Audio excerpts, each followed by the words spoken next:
So welcome. My name is Sean Butcher. I am co-chair of the Frederick County U.S. Semi-Quincentennial Commission. And on behalf of the commission, we want to welcome you to the Sharing the Spirit of America event in the city of Frederick. Before we start, if you are able, please stand for our national anthem sung by Lee Swedgie.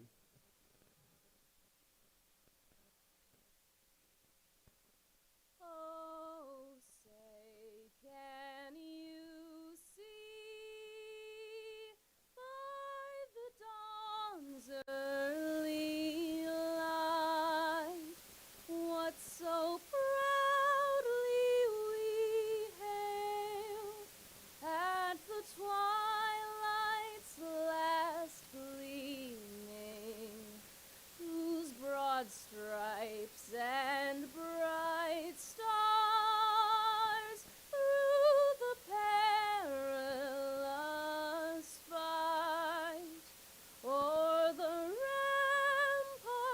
we watched were so gallantly streaming,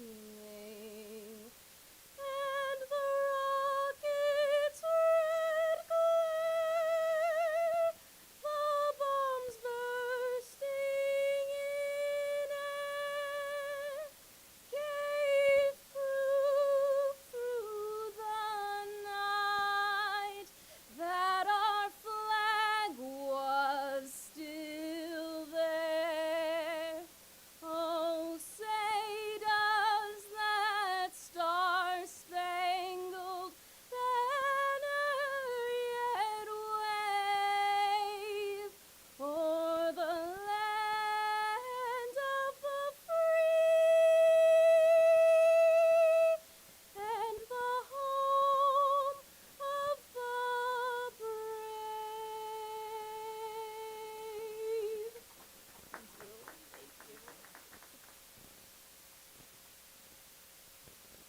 Thank you, Lee. We have some elected officials that I want to recognize and introduce. Up here with me at the podium, we have County Council President Brad Young, to my right and your left. And we also have City Council President Cesar Diaz, to my left, your right. We also have in the audience City Council members Peter Brehm and Sarah Hempel-Irani. So thank you, and give them a round of applause for being here as well. I would also be remiss if I didn't ask for any veterans that are with us to please wave your hand so that we can recognize and thank you for your service. Any veterans in the audience? We have Larry's over here. You'll hear from Larry later. We have a couple of, thank you. And then I know we have, you'll hear from my co-chair in a little while, but we also have other members of the Frederick County 250 Commission, so please wave if you are here as well. And thank you for being here.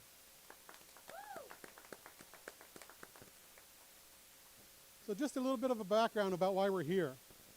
Frederick's event, at least the last time I checked, which was this afternoon, is currently one of 1,051 locations in all 50 states, 5 U.S. territories, and 43 places outside the country, including all 7 continents, that are coming together today to read the Declaration of Independence at the same time. In addition to the City of Frederick's event, we have events taking place in Middletown, Walkersville, Thurmont, and at Catoctin Furnace as we speak. I will share why we are reading the Declaration of Independence today on July 8th in a minute. But here's some additional background. It was on July 2nd, 1776, that Congress actually voted to declare independence. 2 days later, on July 4th, it ratified the text of the document. Then John Dunlap, the official printer to Congress, worked through the night to set the Declaration in type and print approximately 200 copies. Thanks to the Frederick Book Art Center, we have a limited number of the Dunlap broadsides available for those interested over there at the table. It is not the one that we most think of as the Declaration of Independence today, with the signatures of all 56 signers. They didn't start signing until August 1776 and didn't sign it all at once. So the Dunlap copy is the one seen most likely by the king and others after we declared our independence. The date, July 8th, 2026, marks the 250th anniversary of when America's founding document was first read out loud to the public, which is why we are here today. Colonel John Nixon stood at Independence Square in Philadelphia and read the document out loud to those that gathered. So let's talk about the document itself. The Declaration of Independence was designed for multiple audiences: the king, the colonists, and the world. It was designed for multiple purposes. First, to rally the troops who've been at battle for over a year, to win foreign allies, and to announce the creation of a new country. The underlying message in the Declaration encourages others to join the cause, and by doing that, they join humankind's fight against tyranny. The bulk of the Declaration is actually a list of grievances, 27 complaints against King George III, although he is not named in the document. So this evening, we have 13 readers or signers in honor of the 13 original colonies. I will introduce them at the conclusion of the reading. So without further ado, let's begin. In Congress, July 4th, 1776, the unanimous Declaration of the 13 United States of America.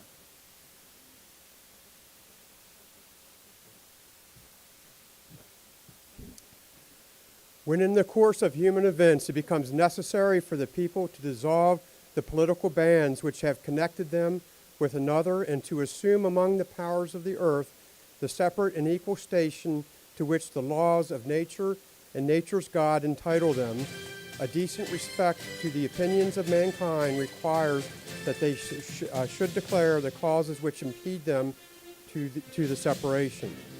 We hold these truths to be self-evident, that all men are created equal, that they are endowed by their Creator with certain unalienable rights, that among those are life, liberty, and the pursuit of happiness, that to secure these rights, governments are instituted among men, deriving their just powers from the consent of the governed.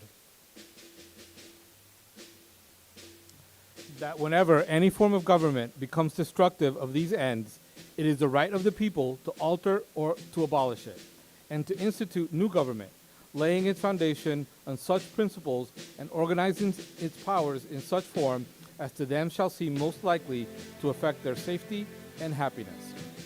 Prudence, indeed, will dictate that governments long established should not be changed for light and transient causes. And accordingly, all experience hath shown that mankind are more disposed to suffer, while evils are sufferable, than to right themselves by abolishing the forms to which they are accustomed. But when a long train of abuses and observations, pursuing invariably the same object in vices designed to reduce them under the absolute despotism, it is their right, it is their duty to throw off such government, and to provide new guards for their future security.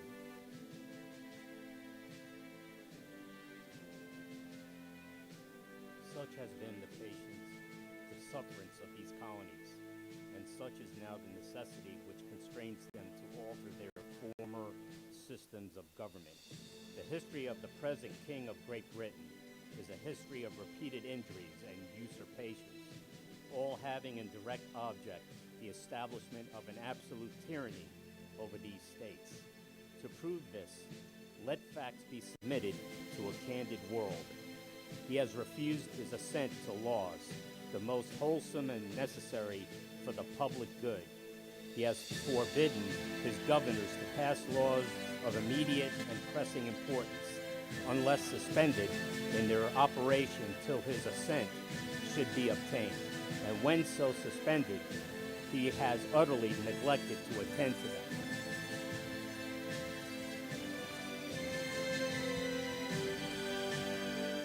He has refused to pass other laws for the accommodation of large districts of people, unless those people would relinquish the right of representation in the legislature, a right inestimable to them and formidable to tyrants only.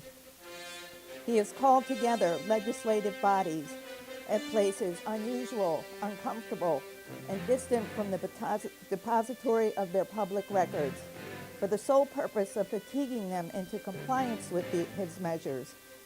He has dissolved representative houses repeatedly for opposing with manly firmness his invasions on the right of the people.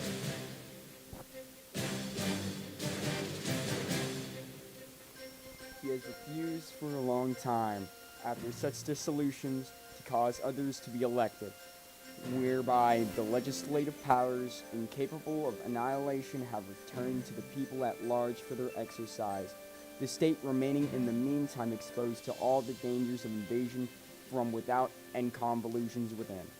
He has endeavored to prevent the population of these states, for that purpose obstructed the laws of naturalization of foreigners, refusing to pass others to encourage their migrations hither, and raising the conditions of new appropriations of lands.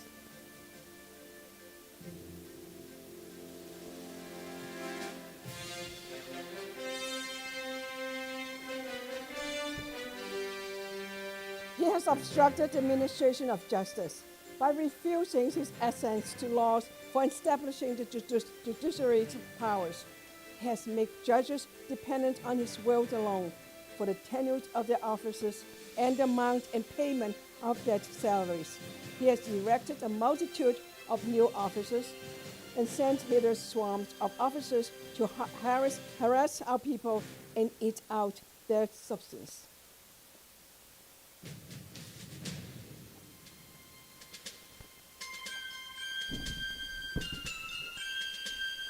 He has kept among us in times of peace, standing armies without the consent of our legislatures. He has affected to render the military independent of and superior to the civil power.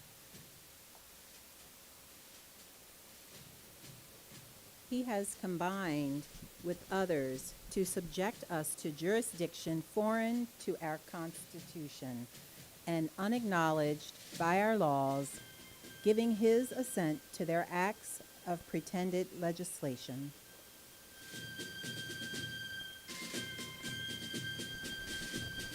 For quartering large bodies of armed troops among us.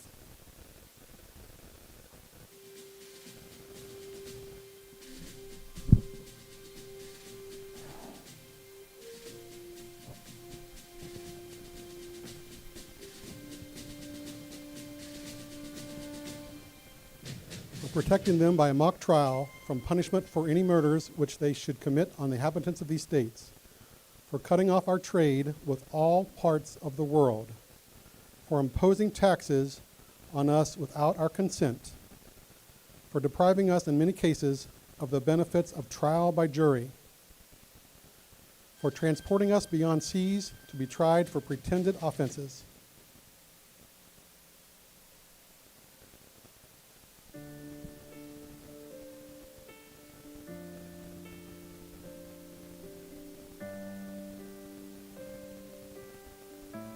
for abolishing the free state of English laws in a neighboring province, establishing therein an arbitrary government, and enlarging its boundaries so as to render it at once an example and fit instrument for introducing the same absolute rule into these colonies.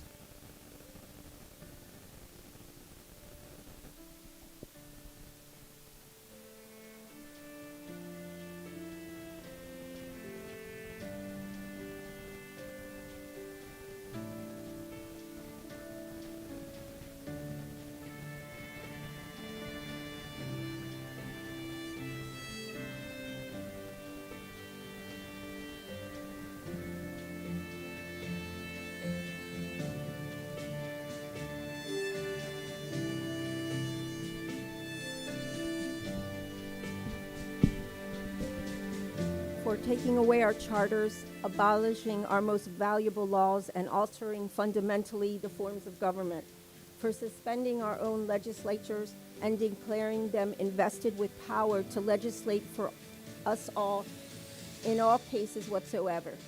He has abdicated government here by declaring us out of his protection and waging war against us. He has plundered our seas, ravaged our coast, burned our towns, and destroyed the lives of our people.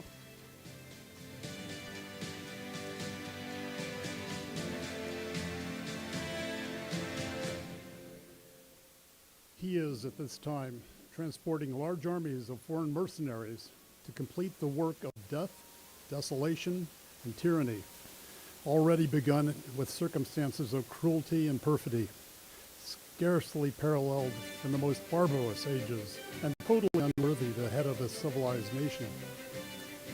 He has constrained our fellow citizens taken captive on the high seas to bear arms against their country, to become the executioners of their friends and brethren, or to fall themselves by their hands. He has excited domestic insurrections amongst us. He has endeavored to bring on the inhabitants of our frontiers, the merciless Indian savages, whose known rule of warfare is an undistinguished destruction of all ages, sexes, and conditions.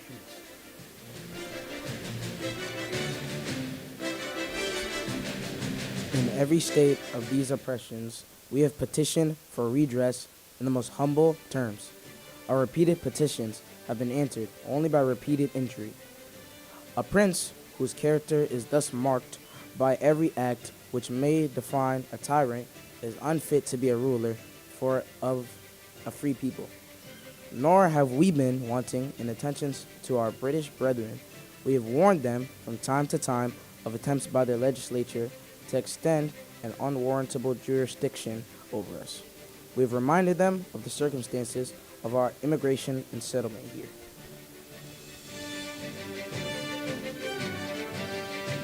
We have appealed to their native justice and magnanimity, and we have conjured them by the ties of our common kindred to disavow these usurpations, which would inevitably interrupt our connections and correspondence. They, too, have been deaf to the voice of justice and consanguinity. We must therefore acquiesce to the necessity which denounces our separation and hold them as we hold the rest of mankind. Enemies in war, in peace, friends. We, therefore, the representatives of the United States of America and General Congress assembled, appealing to the Supreme Judge of the world for the rectitude of our intentions, do in the name and by authority of the good people of these colonies. Solemnly publish and declare that these united colonies are, and of right ought to be, free and independent states, that they are absolved from all allegiance to the British Crown, and that all political connection between them and the state of Great Britain is and ought to be totally dissolved, and that as free and independent states they have full power to levy war, conclude peace, contract alliances, establish commerce, and to do all other acts and things which independent states may of right do.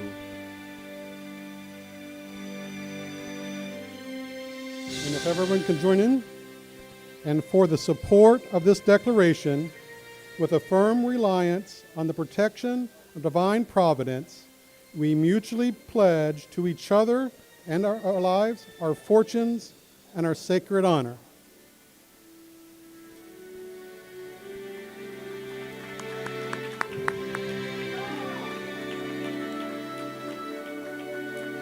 So let me introduce our readers, and let's give them all a round of applause again. Thank you very much.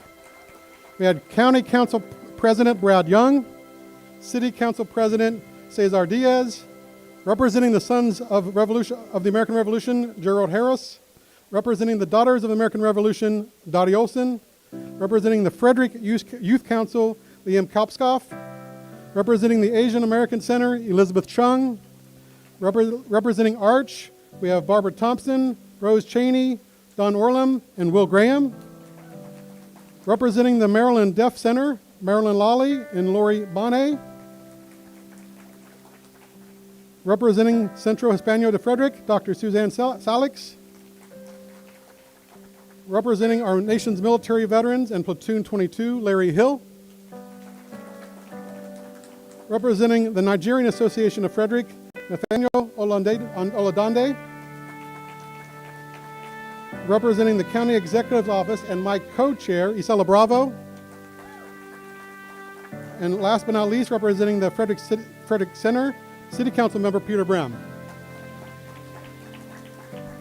I'd also like to thank the City of Frederick Communications team, and particularly Lance and Molly, so let's give them a round of applause. And thank you all for joining us today. Please enjoy some refreshments and make sure you get a copy of the Dunlap broadside. Thank you. And lapel pins.